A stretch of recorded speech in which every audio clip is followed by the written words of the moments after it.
A heated rally outside London's Downing Street sparked counter-demonstrations and chaos. Muslim protesters had gathered, calling for aspects of Sharia law to be introduced into Britain. Laura reports. They may be few, but their message is clear. Introduce Sharia law into the UK. This is the face of radical Islam, assembled outside Downing Street, proclaiming its message at full volume. We find many of these people which call for human rights and whatnot.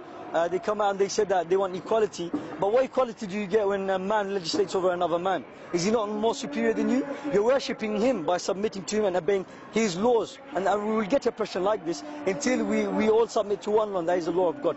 Just a few metres away, struggling to get their voices heard, a group of moderate Muslims and non-Muslims are commemorating the first anniversary of the death of Nader Agha Sultan, killed following last year's Iranian election. They oppose Sharia law, even the Sharia courts that are already operating in this country. The British government is making a huge mistake giving them access to bring Sharia law courts. It thinks that it can reduce terrorism by doing that. It doesn't understand that this is the political wing of the terrorist movement, and they're here to suppress people's rights. Not exactly quiet, but non-violent, despite the arrival of the nationalist English Defence League.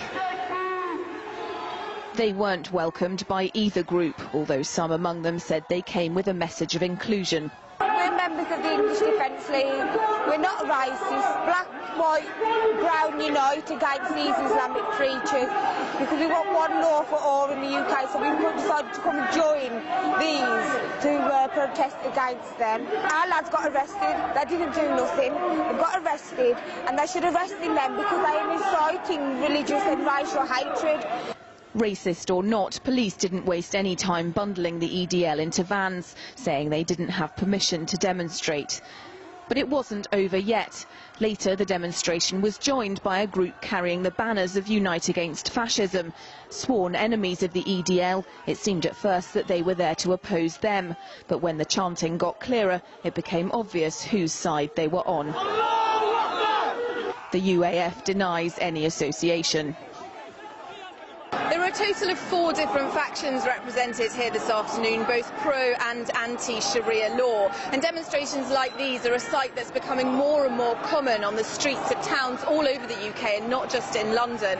And in fact, this is the second demonstration inside a week by an organisation called Muslims Against the Crusades, which promotes the introduction of Sharia law into the UK.